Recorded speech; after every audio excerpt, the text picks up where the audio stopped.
It's Friday, December 12, 2025. Ladies and gentlemen, greetings and welcome to another edition of the English newscast on Info Television. Our headlines.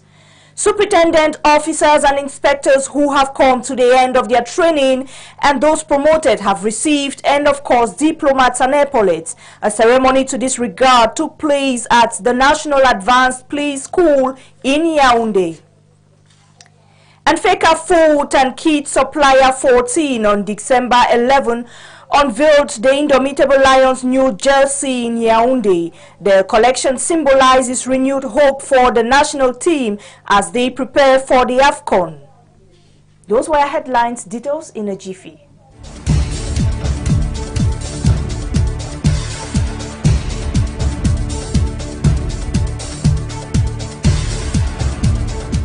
Welcome back.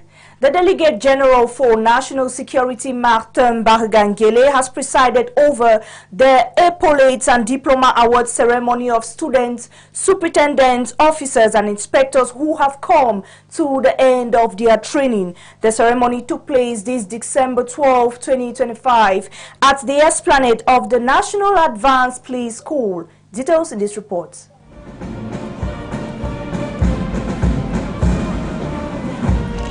These police officers, cadet superintendents and cadet police inspectors have been awarded diplomas and epaulets on December 12, 2025 at the esplanade of the Advanced Police School in Yaoundé. The march past translates renewed engagement to their fresh duty posts.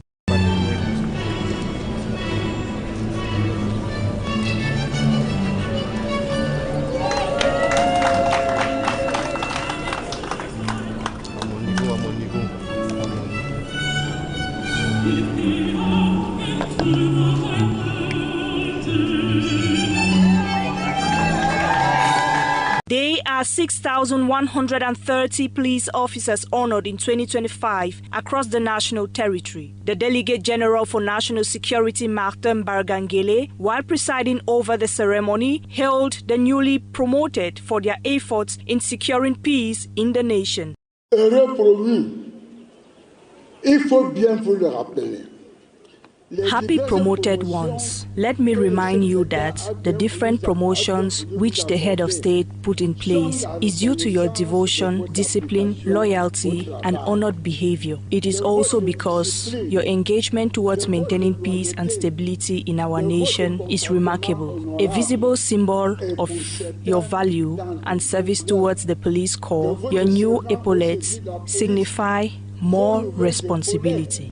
Vous soumettre à plus de responsabilités. While congratulating the newly promoted, the police boss calls on the promoted officers to serve with dignity and courage, like always, while passing across President Paul Biya's congratulation message. Vous devez, à partir de cet instant, as from this moment, you all have to be exemplary, have integrity, courage, and humanity. There are police inspectors who, aside being heads of mission execution of service, also have the obligation of guiding their collaborators. The promoted officers expressed joy for their renewed trust in the service. I'm thanking the head of state for the promotion that you have given to us, and for that we have to put ourselves most power to be able to be grateful for him. Yes, and for us is the moment to do more effort for peace in Cameroon. Presently, we are very happy because we endured since 9 months that we are here. It has not been easy, but God permitted that we reach the end. A true parade, presentation of flower bouquets and joyful shouts concludes the ceremony.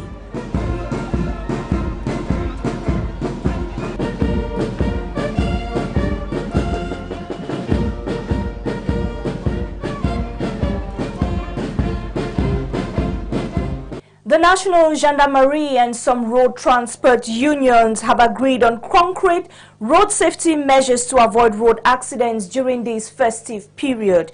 This was during a meeting this Friday at the Gendarmerie region chaired by the Commander Brigadier General Elias Tonge. Jude Kenji throws more lights. Meeting this Friday, 12th of December 2025 at the 1st Gendarmerie region in a meeting chaired by Brigadier General Elias Tonge, commander of the 1st Gendarmerie region, were members of various road transport unions and other officials of the National Gendarmerie. The objective of the meeting was to evaluate activities of the year as well as take concrete measures to prevent road accidents, especially during the festive period. After the major event that mark our country, this year in particular presidential election and regional election. So we are generally satisfied because the relationship between transport union and road transport union and national gendarmerie are very good. However, we want this sector to be cleaned up because many of them are of bad morals. Regarding the holiday season, we gave recommendation so that they take place in our country without accident. Happy with the outcome of the meeting, some trade unionists expressed satisfaction. Today, I congratulate the general because he has said what I wanted to hear. If we are one, what would be the next thing to do? We should work together and we should move together. So, particularly what happened at Menganga, it was just because people didn't know exactly what it was. But we have come today and the general has actually said what it was and we look on the same direction. As from now, we are going to work together and we will change what we had to do together so that root problems should always be solved, because when they talk about gendarmes on the highway, they think that they are thieves. They are not thieves. It's because we drivers, we always have a lot of problems, and when we go to them, we don't speak exactly what we have. But we keep, and then they are there to help us. With recommendations expected to be implemented, drivers have been urged to use the right channels in tabling their worries to avoid further confrontations. And on today's press release coming from the Ministry of Transport, which reads, the Minister of Transport hereby informs the national public of the launch of a special road safety campaign throughout the country, which will take place from 15 December 2025 to 31st of January 2026 under the theme Road Safety. Everyone is concerned, everyone is responsible. The campaign aims to raise awareness among road users in order to fight against risk of road accidents factors, which are particularly high during this period of holiday and end-of-year feast period marked by high increase in traffic. The Minister of Transport calls on all road users to exercise utmost caution and strictly comply with traffic regulations, particularly with regards to overspeeding, poor state of vehicle, driving under influence of alcohol or drugs, failure to wear a seat belt, failure to comply with load and transport standards, crossing solid lines and wrong overtaking, dangerous parking, and any other risky behavior. The Minister of Transport reiterates that any user caught committing an offense will be subject to the systematic application of the sanctions provided for by the regulations in force. Furthermore, he informs the public that within the framework of this campaign, the team deployed will use electric teams, in particular an intelligent offense detection system, that is video ticking, to automatically detect and track traffic offenses. The Minister of Transport counts on everyone's cooperation to make this period that of shared responsibility and preservation of life. Signed, the Minister of Transport, Jean-Ernest Massinangale Bibehe. And on to this, the Cameroun Mining Company, during a press briefing in Yaoundé, reaffirmed the steady advancement of the Mambam oil project, announcing a significant on-site progress. And this is a growing industrial engagement and a long-awaited mining into the ventures. Phillips Enchi tells us more. In a press briefing on December 11, 2025 at the headquarters of the Cameroun Mining Company in Yaoundé, the Director of Administration and Public Relations, Patrick Chowa, representative of the General Director of the Cameroun Mining Company, Ohong Wenqiang, disclosed the company's effort in bringing to limelight the Mbalam open pit iron ore project as work continues with over 140 workers working permanently on the site. Machines are running, infrastructures are rising, teams are working on daily basis, while industrial partners are on duty. The Cameroun Mining Company is working tirelessly while collaborating with partners for a successful realization of the project.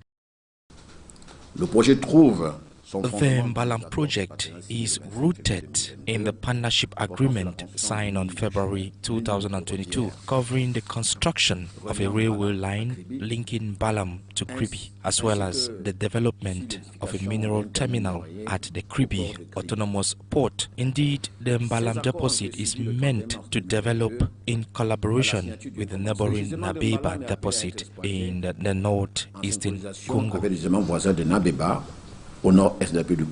The project, considered a major economic breakthrough for Cameroon, has already seen significant equipment installation. The Mbalam Nabeba mining project goes far beyond iron ore extraction, as it forms a part of a broader economic transformation plan led by the Best Way Finance Consortium and supported by major Chinese partners. The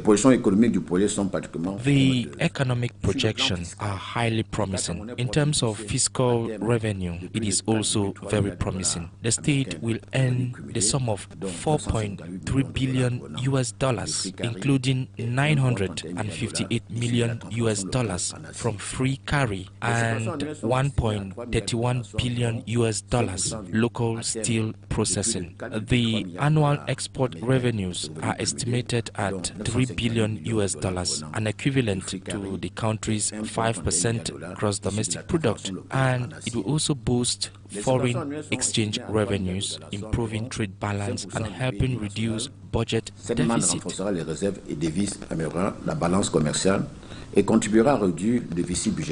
The project is expected to generate thousands of jobs and create a solid foundation for the country's economic growth.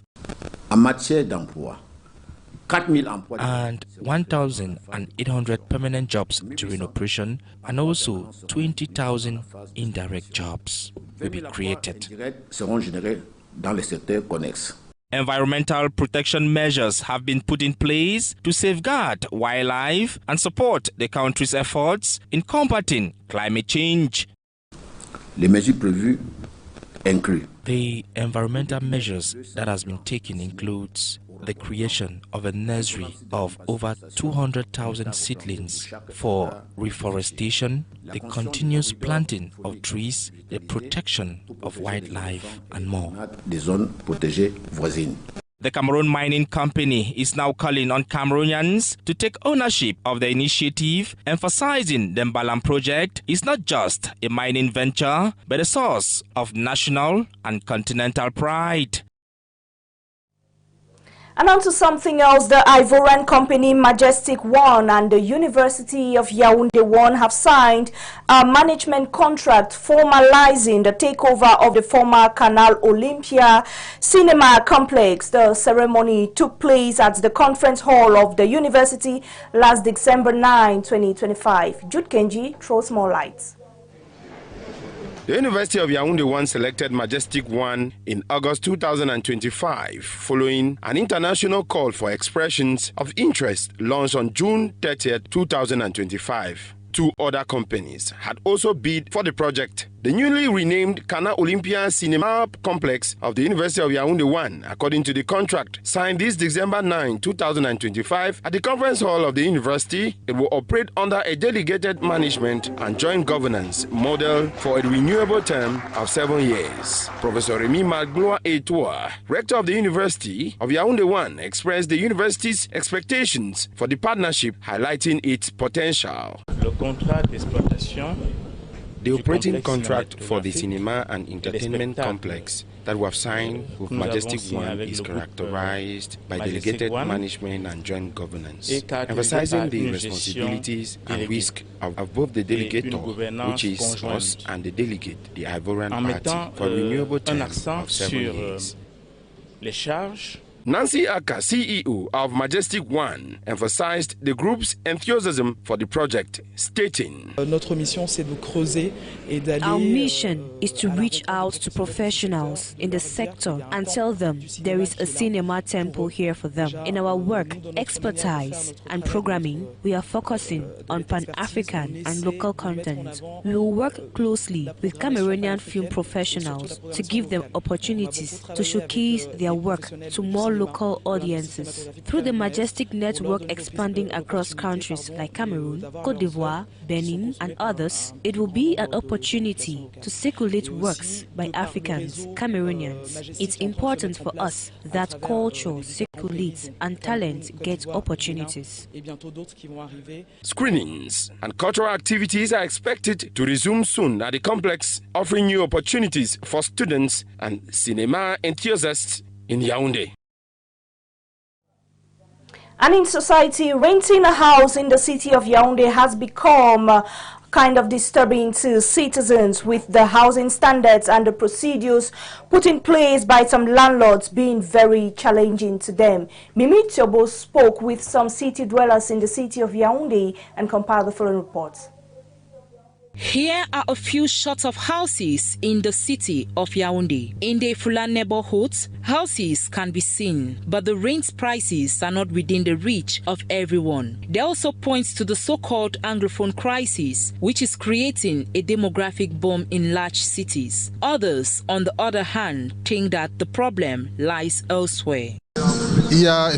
Effectively, there is a problem of housing crisis. First of all, the offers, which is insufficient. There is the problem of shortage of houses. Secondly, there is the buying power of Cameroonians, which makes it difficult for a standard Cameroonian to find a decent house in Yaoundé. Un logement décent. Some tenants express dissatisfaction with the expenses, which sometimes do not match the quality of the housing. This situation, according to some, can also be justified by poverty and unemployment, which leads to high rent. On my opinion, I understand that it's because of the condition put in place by landlords to tenants. Because actually, to find a house, they will ask you to pay for 1 year. A house for 100,000 will be how much? And with life situation, it is not easy. I think the difficulties of Cameroonians to find decent houses to rent have various reasons. Notably, we have social reality, which is because of the joblessness of some Cameroonians. So it is not all Cameroonians that have the capacity to see a decent house. However, they point out that there are several categories of housing depending on the budget and the needs of everyone. A small proportion of Cameroonian population is able to afford decent housing. They also urge the public authorities to regulate the sector. Stress is finally taking a toll, taking a toll on citizens, and health experts are raising alarm as they say if left unmanaged, it can become very severe to the health of patients. Jessica Ndium spoke with a psychiatrist concerning this and explored the hidden dangers that stress can come with. Let's watch.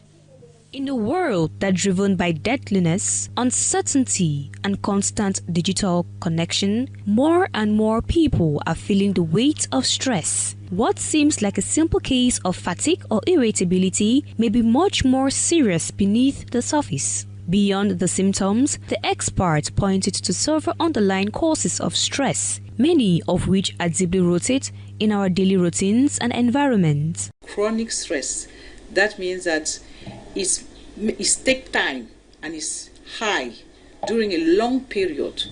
For example, you have to deal with a problem for many months, many years. The behavior is changing. The behavior is going to change. And that person can start to be nervous, irritable, have problem to sleep. He can complain about headache, stomach ache, and pain in the body. And it's the kind of pain that lead him to consultation, but at the hospital they don't see anything, and sometimes they think about witchcraft, things like that. Health experts emphasize the importance of recognizing the early signs and symptoms of stress, warning that ignoring them could lead to more serious health complications. During holiday, for example, for some parents, is when they heard that people will come for holiday or children will come for holiday at home, it's something very stressful because they think that they don't have enough means to support them during that period, and it's difficult for them. It can be also difficult because when you have somebody who have the habit to walk, and when that person thinks that he have to stop, it can disturb him because he don't know how to deal with that kind of situation. Despite the harmful effects, the experts reassured that stress can be managed effectively with the right strategies and support. Talk with people that we love. It can be doing sports. It can be dance. It can be listen to the music. Things like that, and it's for that reason that it's very important for everybody to know himself in order to know what is important for him, what makes him feel good. Rest is very important for the body to rest. Even mentally, it's very important to rest.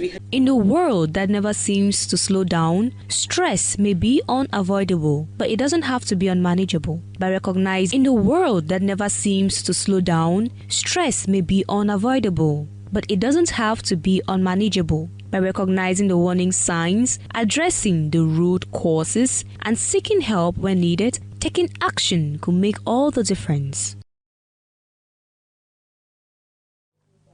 The trial of Dagobert Wafo, accused of stabbing 6-year-old Matisse to death, has taken a dramatic turn as the public prosecutor requested death penalty. Though the legal battle for justice has been intensified, the case has been adjourned to January 14, 2026. Phillips Enchi throws more light.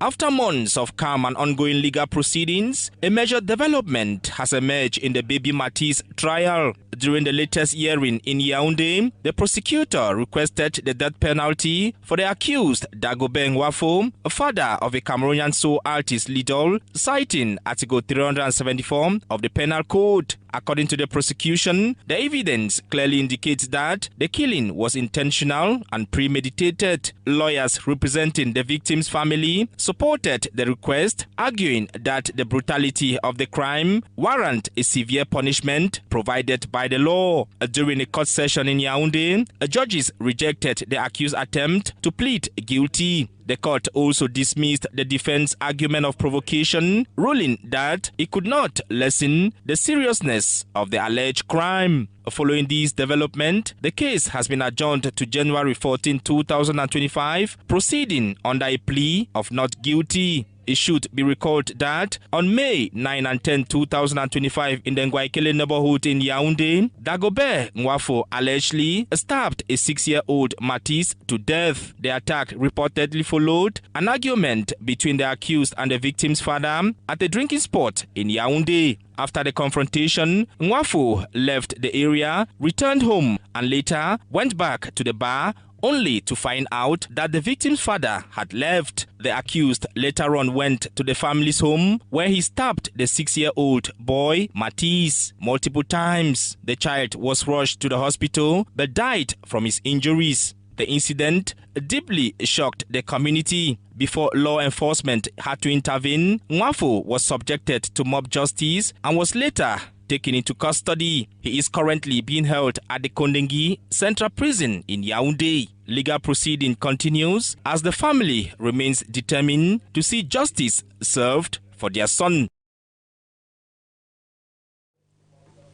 And on to this rather sad note, having passed away on October 16, Pierre Simon Ediba, mayor of the Obala Council, began his final journey on October 12, 2025.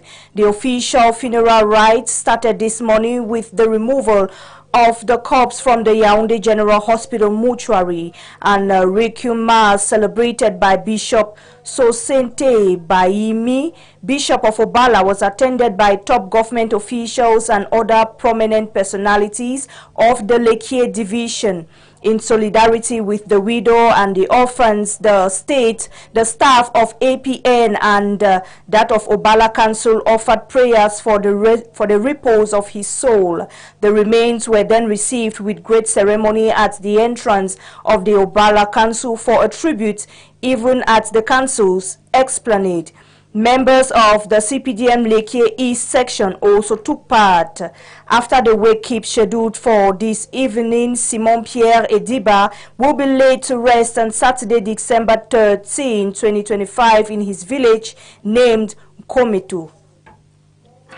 And away from that, let's talk sports as Faker Foot and Kit Supplier 14 on December 11 unveiled their indomitable Lions new jersey in the city of Yaoundé. The collection symbolizes renewed hope for the national team as preparations for the AFCON intensify. Phillips Enchi reports.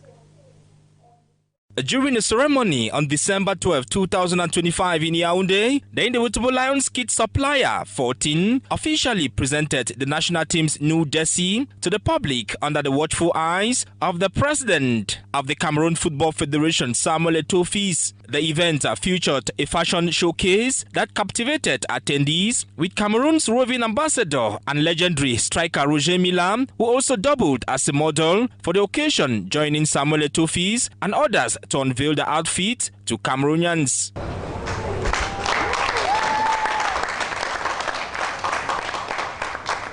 The green jersey is expected to be used for home matches, while the black and white options will serve for away fixtures. The Chief Executive Officer of 14 emphasizes the significance of the new kits for the national team and its supporters. We created 3 different shirts. They say the home will be the green, the away will be the black or the white, depending. In the case we created the new color, the black. And the green and the white will be a special edition that we created for AFCON. And the black one is a limited edition. That we produce 20,000 pieces, and each shirt will be identified with a unique number, from 1 to 20,000. The design of the jersey takes into account the country's cultural diversity. We try to create one shirt, one design that all the dots for the representation of the population of Cameroon, and the different colors, the representation of the different culture of the Cameroon. And we try to make this together to create a design that can represent the country, not with any division, etc., but the country, the fans of the Indomitable Lions. Despite being of high quality, the kit remains affordable and accessible to Cameroonians from all walks of life. The price will be, the warm-up shirt will be 25,000, the 2 special edition will be 52,000, and the limited edition it will be 58,000. As the Indomitable Lions intensify preparations for the upcoming encounters, the new jersey stands as a symbol of renewed hope. The team and the newly appointed head coach David Pagu are sparing no efforts in recruiting young talents to restore the country's lost glory. Expectations are high that the new brand and jersey will inspire improved performance and deliver expected results. And that does it for tonight's edition of the English newscast on Info Television. Ladies and gentlemen, thanks very much for watching and stay in the company of our programs. Have a lovely weekend.